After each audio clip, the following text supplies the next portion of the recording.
Assalomu alaykum bolajonlar. Sizlar bilan biz qiziqarli tajriba o'tkazamiz. Demak, mana bu tuxumni kumushga aylantirib beramiz. Rustam, kumushmi? Buning uchun bizga pishirilgan tuxum, Pishirganmi? sham hamda Yeb suv kerak tashlaymi? bo'ladi. Yeb tashlaymi? O'chir. Demak, buning uchun biz hozir mana buni yaxshilab qoraytirib olamiz. Yo'qmi? Ne bo'ldi?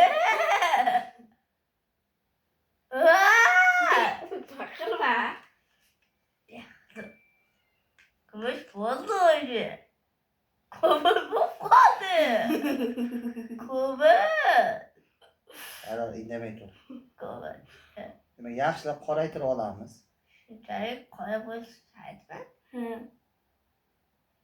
Hattoki mana bu qo'yishda ishlab turganim yonib ketdi. Kattalar bilan birgalikda qilishimiz kerak. Qo'ymas.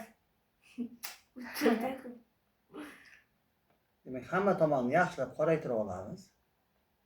Qo'ymas. Hmm. Birinchi marta ishim Yaxshi qo'ymas qorayib suv oldi. qo'shsa kumush Endi bo'ladi. asta buni nima qilamiz? Suvga solamiz. Yo'q. Ko'rdikmi?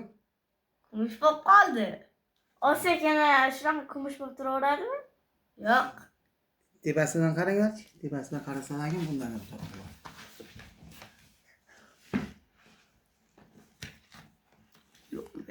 Oddiygina. Demak, bu tajribani o'tkazish uchun albatta uydagi kattalar bilan birgalikda qilishimiz kerak. Ehtiyot bo'lishimiz kerak. Biror bir joylarga o't qo'yib yuborishimiz kerak emas. Qanday bolajonlar? Zo'r bo'ldimi? Qora narsa ham qanchalik uni bo'ldi. Demak, buni biz fizik jihatdan tushuntirmoqchi bo'lsak, mana buni yoqqanimizda demak qora qurum paydo bo'ladi. Qora qurum bu nima qilmaydi? Ho'llanmaydi. Uning oralariga havo kirib qolgan bo'ladi. O'sha havoning kirishi natijasida mana bu suvga tushganda o'sha havo nima bo'ladi? Bizga shaffof ko'rinishda, xuddi kumushrang ko'rinishda nima qiladi?